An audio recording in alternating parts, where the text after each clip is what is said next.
A la Biblioteca Municipal Juan Pablo Farner para celebrar el Día Internacional del Libro.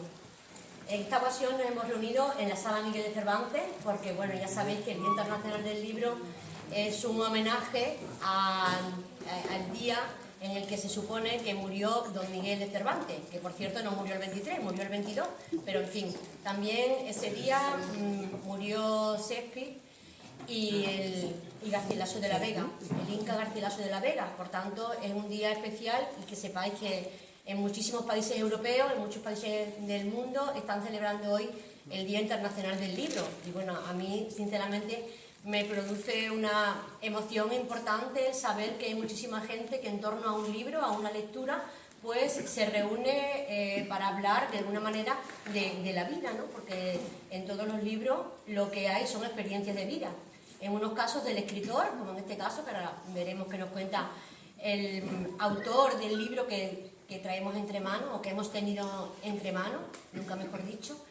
Y por otra parte, experiencias de vida del lector, ¿no? Nos hemos reunido aquí y tengo que decir, además con alegría, que tenemos problemas de sillas porque todas las salas de la biblioteca están llenas, hay mucha gente y no hemos querido que los usuarios sigan estando en la biblioteca como un día normal. Entonces están las salas con estudiantes, con lectores, hay un club de lectura, de fácil lectura también en la segunda planta y nosotros nos reunimos aquí, que normalmente somos los que pertenecemos a los grupos del club de lectura y los que hemos leído Los puentes del olvido. Si hay alguien que no lo ha leído, pues no pasa nada, porque yo creo que ahora, con el escritor directamente, con nuestra experiencia literaria y con Alfonso, que todos sabéis que ha sido el que ha coordinado la lectura de este libro, pues estoy convencida de que vamos a pasar un momento literario interesante. La idea de llamar a Antonio Vélez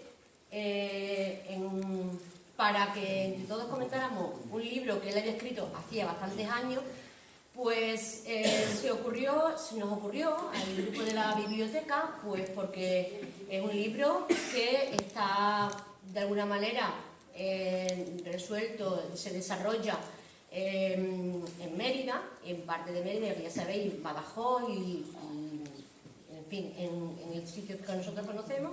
Es verdad que es un momento de la guerra civil y es verdad que lectores ya con una cierta experiencia no tenemos que tener ningún tipo de prejuicio ni de problema por volver a leer más o lo que sea necesario de la guerra civil. En este caso era un escritor local, era una persona muy conocida y muy querida en nuestra ciudad, y el hecho de que lo hubiéramos invitado y él se mostró interesado y emocionado diciendo, hombre, yo que soy conocido como alcalde, como persona pública, ahora también como escritor, yo creo, o al menos a mí me hubiera pasado, que es otra faceta más que vamos a conocer de Antonio Vélez, ¿no? Y bueno, pues ese fue el motivo. Teníamos un lote de libros y desde el mes de noviembre se está paseando por todos los grupos de club de lectura. En total lo han leído 7 grupos, más gente de los que están aquí, pero en fin, respeto absoluto a la asistencia. Y también pues dar las gracias, siempre lo digo y es verdad, a Alfonso, que él conocía a Antonio Vélez porque formó parte de su equipo de gobierno en aquel momento. Alfonso, es cierto que siempre que se le pide colaboración en cualquier grupo de club de lectura, nunca jamás ha dicho no puedo, siempre sí, ¿dónde hay que ir? Así ha sido. Y bueno, pues él ha preparado el libro y ha coordinado la lectura en todos los grupos. Por tanto, es un libro que, Antonio, tengo que decirte que es un libro leído, comentado, yo estoy convencida de que se ha leído con una capacidad de comprensión lectora súper importante y bueno, pues ahora conocer la perspectiva, la idea del escritor es darle una vuelta de tuerca más y profundizar mucho más en lo que es la lectura, ¿no? Y bueno, solamente decir que va a ser un coloquio abierto, en que siempre digo que esta es vuestra casa, que estamos aquí, hay gente que está aquí muchísimos días de la semana, muchísimas veces, con lo cual, pues bueno, Antonio es una persona conocida, Alfonso también, así que yo me encantaría que fuera pues una velada sin ningún tipo de pudor ni de tipo de nada para que comentemos el libro. Siempre basado en el respeto literario que nos da un libro y un escritor, y ya está. Así que Alfonso, te cedo la palabra para que digas un poco de la experiencia de la lectura en los diferentes grupos y ya está. Muchas gracias. Yo con 24 años, cuando entré la primera vez y tal, y bueno, pues un jovencito, y bueno, ahí estuvimos. Ya entonces, cuando nosotros estábamos en aquella época, en los años 80, en el Partido Socialista, a nivel local siempre había un grupo de personas mayores, los que habían estado realmente en la guerra y habían estado en las cárceles franquistas y se habían librado de morir, porque muchos murieron, pero los que se habían librado, pues te contaban todas las batallitas aquellas, pues sí, pues en el 36, pues en el 37, pues no sé cuánto y tal, todos aquellos que habían estado y decíamos, bueno, vale. Pero, bueno, eso quedaba como cosa de los antiguos y tal, nosotros estábamos en la gestión moderna y ahí había que ir. Antonio, aún así, que era más mayor que yo, lógicamente, pues, bueno, pues le gustaba también tirarle a lo antiguo, tal, en fin, siempre, bueno, pues estos compañeros que habían vivido más franquismo, de que yo había vivido, pues siempre, pues, caían en aquello y tal.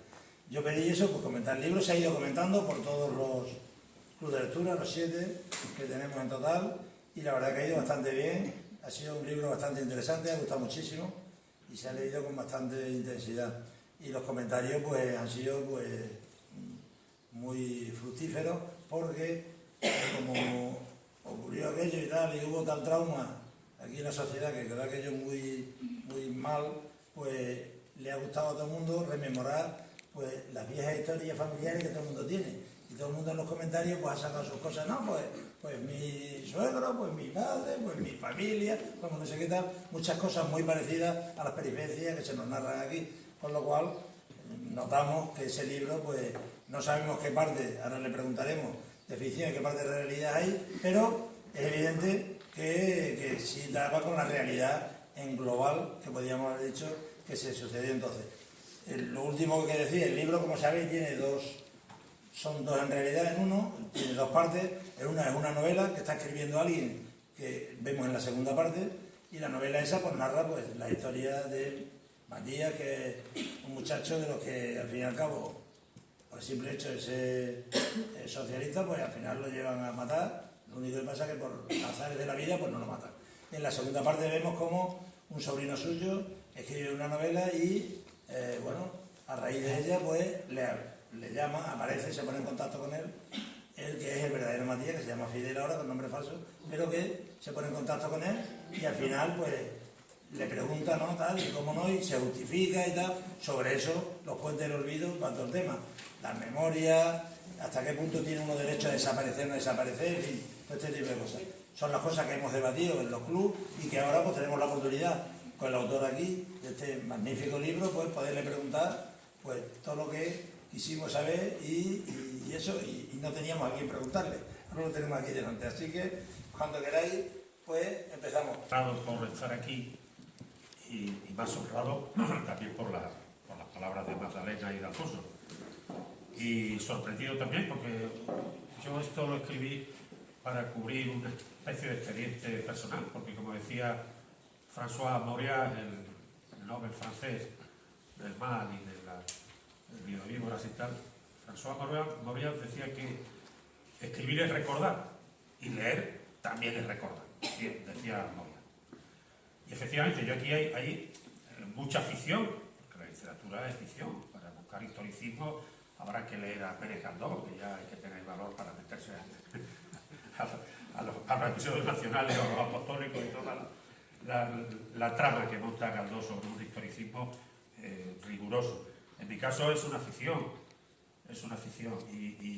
pero también con elementos de paralelismo real, por esa parte de la memoria, que decía Mauriac, que es la memoria transferida, también están mis recuerdos. A fin de cuentas, yo tengo la fortuna, también una fortuna, de que en esta ciudad viven antepasados míos que toco con los dedos, que ya no cumplo los 70, toco con los dedos estos 4 generaciones, y eso es María de Pucho, y eso te crea una tremenda transferencia de opiniones, y sobre todo, vuelvo a ser insistente, de memoria transferida. Familias que en una parte eran conservadoras, aunque mantenían un tono libre pensador, burgués, anticlerical, y en otro caso eran con una gran conciencia de clase, familia de mi padre, la familia de mi madre, los Sánchez Manzaneros, tal por un lado, los Vélez por otro, y estos más de los Vélez, en el sentido de que hay una impronta de otro tipo. También con un planteamiento muy transversal, nada revisionista, más si acaso en el recuerdo, en el análisis, incluso de las situaciones, sino más bien en una especie de asignatura pendiente, porque esto lo escribí yo cuando mi padre había fallecido hace casi 20 años. Pero tenía una cierta, al final ya cuando las miles de historias se han escrito sobre la guerra civil, yo quería hacer alguna cuestión al respecto, metiendo sobre todo mucha afición y mucho paralelismo con circunstancias y con hechos que me habían sido transmitidos. Esa es realmente la historia. Y efectivamente es una muñeca rusa, hay unos hechos iniciales, hay luego un personaje que presenta una novela, y a mí me toca pues hacerlo haciendo de esa muñeca rusa un encaje que a veces será complicado, incluso cuando el personaje está en Venezuela. Yo tengo que buscar un cierto rigor y giros lingüísticos. Por cierto, tengo mucha satisfacción de que Antonio Dudas Camarasa, un filólogo de pro, esté aquí, quizás el activo más importante de la Real Academia de la Lengua y las Artes de Extremadura, porque es emericense consorte, está la casa con José del Cero. Pero hay cuestiones incluso de giros que me tengo yo que buscar en alguna de las páginas, por ejemplo, anecdóticamente, termino rápido. En una de las páginas, en la página 122, cuando narra este señor que vuelve de Venezuela y tal, pues dice Pérez Jiménez, al que logramos votar, y lo pone con V, yo lo puse con B, porque es votar, de echar, de pegarle con la bota, pero la imprenta no tragó, valga la expresión, y salió a votar, y me incomodó. Cuando lo he dedicado, he tenido que poner la B, porque realmente se refería a votar, no a votar de echar un voto, sino votar de echar, como hablan en Venezuela, o chévere o tal, porque es un punto que yo tuve que también aprender algo al respecto. Pero esta obra se publicó en el 2009, no tuvo ninguna intención, llamémosle, de éxito literario, sino fue una especie de compromiso personal. De hecho, buscó una editorial que me habían recomendado, que editaba en papel no fino, no brillante, sino papel de este. Me lo distribuyó muy bien, hice una modesta tirada que para unos puede ser un universo de 1000 ejemplares. Y curiosamente me lo distribuyó muy bien en el Corte Inglés, luego se vendió y se ha agotado la edición. Voy a tener que hacer otra tirada, sobre todo por lo que supone este baño de afecto, ¿no? Y porque en cierto modo tengo algún argumento que otro guardado en el cajón a medio hacer, pero de otras cuestiones ya más objetivas me gustaría sacar adelante. La portada es muy curiosa porque me la hizo a título absolutamente generoso Ceferino López. Es una superposición del miliciano muerto de Robert Capa y los fusilamientos de la Moncloa de Goya. Este es Ceferino López, es un genio. Y lo cargó muy de verde, no sé si esto de Esperanza lo hizo él, y a mí me pareció magnífico. Y hay una anécdota, está aquí también por ahí atrás, con mis nietos, y hay una anécdota que muy interesante, porque esta obra la escribí, la mecanografié, esta máquina. Y fueron 400 y pico páginas de máquina, y mantengo él. Y entonces yo hablé con una persona que había sido director del libro, había sido el director de Castalia, Federico Ibáñez, murió el año pasado, gran amigo, y el hombre que al final consiguió para Mérida la Biblioteca Pública del Estado, porque Mérida no estaba en el ranking al no ser capital provincial, pero lo conseguimos. Y estaba el director real con Soletura. Y entonces Federico Ibáñez tiempo, ya después de años la alcaldía, la dirección, todo el tema político y tal, en primera línea, pues le mandé y le encantó. Dice, pero Antonio, aquí hay que hacer una cosa. Hay que, más de 230, 240 páginas, imposible. Si puede ser 200, mejor. Bueno, mi hijo tuvo que escaneármelo y pasarlo a ordenador porque yo la mecanografié en un Hispano Liberty que mantengo. Y fueron 400 y pico páginas. Y la reduje. Me costó más trabajo, aunque sea anecdóticamente, reducir a algo que se lee rápidamente, que por eso yo sé que os ha gustado en ese sentido, porque es muy, pero la reduje y me costó un martirio. Y me sorprendió porque funcionó bien. Y funcionó bien en esa tirada que yo hice. Sencillamente, que no tenía intereses ni literarios, ni mucho menos, una especie de... En la parte de paralelismo que había muchos hechos con mi familia, con gente de mi familia, con los Vélez, yo tenía esa obligación, porque todavía vivía, ya habían muerto todos, salvo mi tía Encarna Vélez Escobar, que murió el año pasado en Barcelona, en San Vicente del Sol. Entonces, tenía una cierta obligación moral de hacerlo, y en ese sentido lo hice, no con pretensiones literarias ni mucho menos. Sin embargo, hay cuestiones en las que me sentí afortunado porque hay críticas que me hicieron, entre otros Manuel Pecellín Lanchado, esto en Hoy, entre otras muchas críticas, y viendo además que en Internet ha sido un libro que está un poco de eso de búsqueda ya muy caro y tal, ¿no? Pues hice una analítica de las partes de la novela, de distintas partes de la novela, y le gustó una que a mí me gusta mucho y que le hice en un sentido de juicios de valor sobre esta sociedad, que fue el viaje que hacen a Madrid un burgués ilustrado, krausista, librepensador, abogado de Mérida a Madrid, con José Fernández López, que unos meses antes de la trama, del comienzo de la trama, se había quedado en alquiler con el matadero provincial de Mérida, que estaba en quiebra técnica desde el año 35. Estaba en quiebra técnica. Antonio, y esa primera parte, ese viaje, cuéntanos, ¿por qué surge?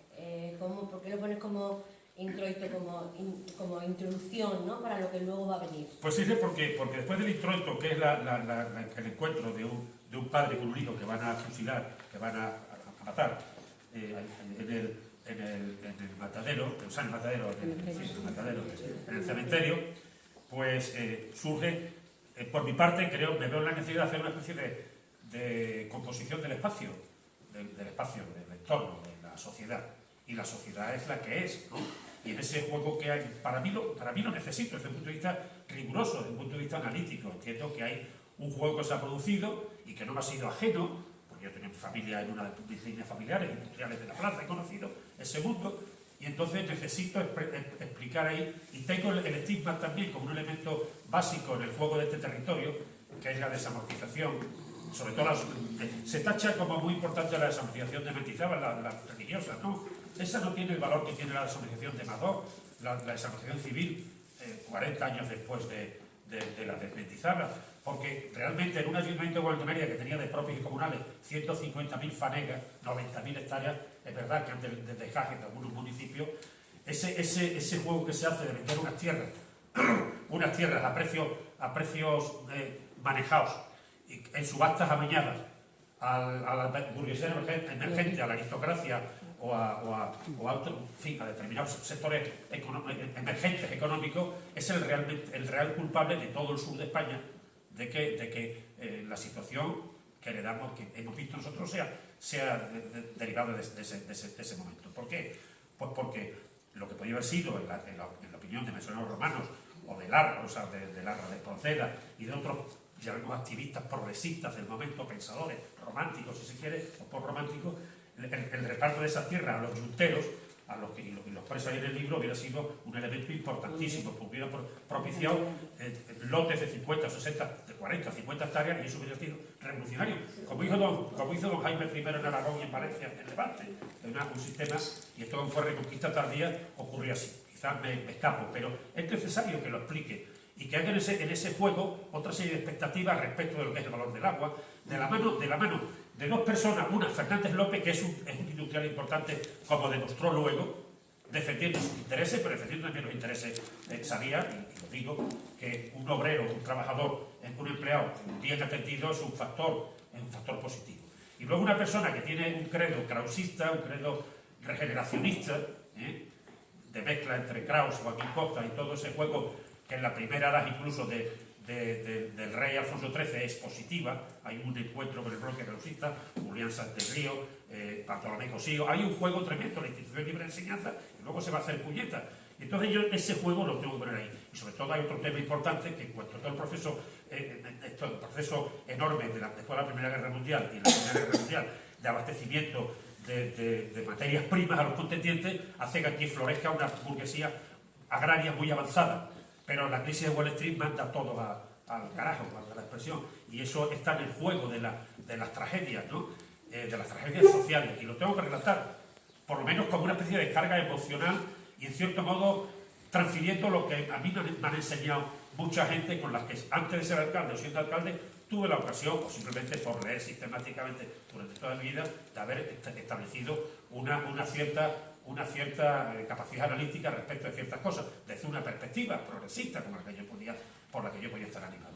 Y por eso planteo ese tema, y perdona que haya sido un poco pesado. Es que también me parece que es un regalo a Fernández López, ¿no? Porque realmente fue una persona que de alguna manera incidió muchísimo en la economía de la ciudad. El hecho de que lo reflejes ahí, ese capítulo primero, efectivamente, como tú dices, es un tema para situar el momento económico, social, político de lo que después fue la historia de la ciudad, ¿no? Por eso, y él hizo viviendas sociales, hizo economato, y por eso a mí cuando la familia me ha invitado, parte de la familia, otras están un poco complicadas, el grupo de Pescanova y tal, la cosa de José María Hernández Sousa Faro, que tiene lo de Farmamar, o Juan Luis Carlos Fernández Sousa, que estudió conmigo, es amigo mío y será amigo mío toda la vida, pues esto, cuando me invitaron a formar parte de la Fundación Fernández López, en nombre de la familia, no lo dudé, porque ahí había un factor muy regeneracionista también, viviendas sociales. Bien, es verdad que forzadas un tanto en mucha medida por su amigo Juan Antonio Subance, el ministro de Franco, que luego tarifó y se fue a Estados Unidos, cabreado con el dictador. Pero igual que hay ahí elementos económicos y tal, y un sentido muy positivo en favor de los obreros. Bueno, ahí, a continuación de la escena esa del inicio, de los dos que van en viaje en tren, uno de ellos más supuesto que el otro lo hemos visto que es un personaje real, el otro parece que está huyendo, un abogado que dice, me voy de la quema porque aquí hay una reunión. Es verdad que buscando por aquella época, pues sí que hay una reunión de agrarios, porque va a haber una en Madrid, y ahí toda una reunión, es provincial la que hay, y supongo que se producirían estas reuniones locales previas ahí a la reunión de la provincial que hicieron, y que luego pues, se reunieron en Madrid todos los terratenientes y todos los propietarios agrarios, y que a esa altura de julio ya del 36 estaban pidiendo directamente un golpe de Estado porque sus intereses estaban pues puestos en cuestión, o así lo veían ellos. Igual que se narra a continuación también el caso del propio Matías, que va allí a su reunión del sindicato, que están prácticamente el golpe ya se ha dado, está encima, y se narra esas cuestiones pues de cómo va allí, y bueno, se ponen a disposición de la Junta de Defensa de Mérida, ¿no? Pues del capitán Medina aquel y tal, pues se ponen a disposición y nada. Son dos visiones contrapuestas de las dos partes, podríamos decir, en conflicto, que podrían representarse, y queda bien. Lo único que pasa es que, bueno, dice uno, hasta qué punto no pudieron unas y otras partes, por qué, que es la cuestión que hay que plantearse, que, bueno, por lo menos el personal joven, ¿por qué no dijeron, bueno, ahí hay dos partes que estaban clarísimas en conflicto, ¿por qué no hablaron, por qué no dialogaron, por qué, dónde estaban, quiénes estaban? Se quitaron, estos que se van para Madrid, por ejemplo, se quitaron del medio, y yo no sé si Fernández López pasó aquí la guerra, él se quedó con el matadero en septiembre del 35, sí, en subasta que sacó la Diputación Provincial, eso sí lo sé, y se supone que el 1 de enero del 36 entraba en vigor, pero luego he visto por ahí por la prensa que en enero todavía no se había puesto a funcionar. Debió entrar en algún momento de febrero o marzo del 36 en funcionamiento ya el matadero, pero bueno, no sé si él luego la guerra la pasó aquí, no la pasó aquí, pero que... Él tuvo cierta patente de corso, porque él lo llamó Keipo de Llano, no Llano, yo me equivoco cuando he hecho algún comentario, ¿no? en otros escritos, en otros artículos. Keipo lo llama y le dice, mira, esto es lo que hay, esto es lo que hay. Y le ofrece y él no le queda otra, a él no le queda otra. Igual que yo sé que también lo he dicho, que el momento determinado en la las portales de la memoria, en un momento determinado, en el matadero de Mérida, se abastece a los aliados, a la Wehrmacht, al ejército alemán, y salen las cajas de conservar y de raciones autocalentables con pirogramas, no la cruz jamás, el escudo de la Wehrmacht, el águila de la Wehrmacht. Pero el juego de la casona y del sindicato es obligado, o sea, es muy simple. Mi maestro ahí Bertolucci, no he hecho esto, o sea, no invento nada. Seguramente hay otras cosas mucho más sinceras en la novela, eso es bastante, pero es difícil en aquel momento que se pudiera crear, no lo digo yo, está más que contrastado, un cierto sentido de diálogo, porque el factor antes de la crisis de Wall Street, el reventón de la bolsa de Nueva York, que hace caer todo el sistema, y que al final se expande aquí años después, lo impide porque lo que había sido un cierto reparto de migajas gordas por parte de la burguesía agraria, a la que tenía que facturar corcho, cereales, carne, etcétera, etcétera, llega un momento en que no funciona. Y automáticamente los sindicatos de clase tienen que forzar, y los activistas tienen que activar algo muy sencillo, en la tierra, como instrumento de producción. ¿Por qué es el instrumento de producción?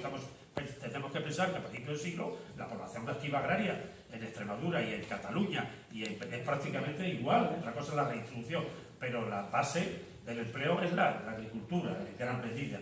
Y entonces es necesario, los sindicalistas activistas, los políticos activistas, tienen que utilizar un elemento que es la demanda de las tierras, la tierra como instrumento de producción.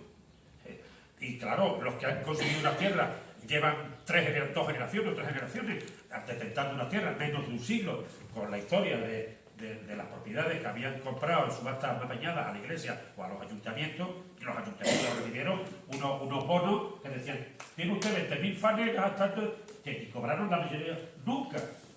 Algo que el Estado tuvo que arbitrar para proveerse de recursos para acabar, parece mentira, con el problema dinástico, la sucesión de Fernando VII, las puñeteras guerras carlistas. Parece mentira, pero bueno, era imposible el diálogo, Alfonso, totalmente imposible. Sí, seguimos con la novela, seguimos avanzando, y hay un punto de inflexión importante, que fue cuando ocurrió lo de la toma de Badajoz el día 14, con el 14 de agosto, con todo lo que dice la historia, las diferentes tendencias que hay sobre el tema que ocurrió en la Plaza de Toros de Badajoz, etcétera. Que bueno, que solamente en el libro se intuye, sí. Es cuando ya los dos amigos cogen un tren y van en dirección a Madrid, pero el protagonista de nuestra novela se queda en Mérida. Pero quiero fijarme en un detalle que es importante después de la novela, y es como el reloj de Matías, que le había regalado su novia, relucía en la penumbra en aquel momento en el que están escapando y se quieren ir abajo. Acordaros que ese reloj es súper significativo para el momento que va a venir después.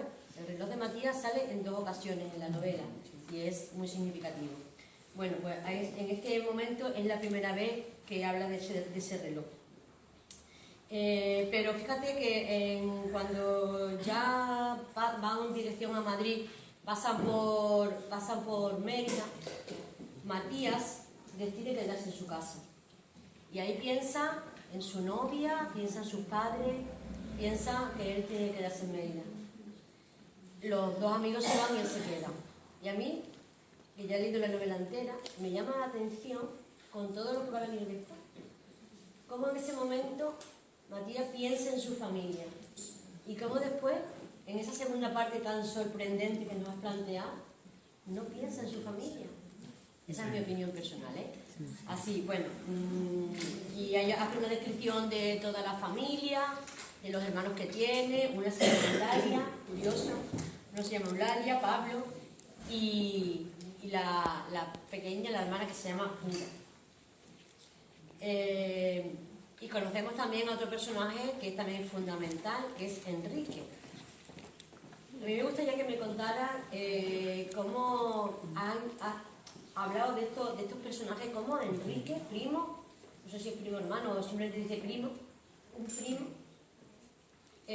Cómo hay tanta, vamos a llamarle, porque él lo que pretendía era, tenía una intención de tener poder, ¿no? De tener poder, de ser alguien entre los falangistas, pues para una posición especial, ¿no?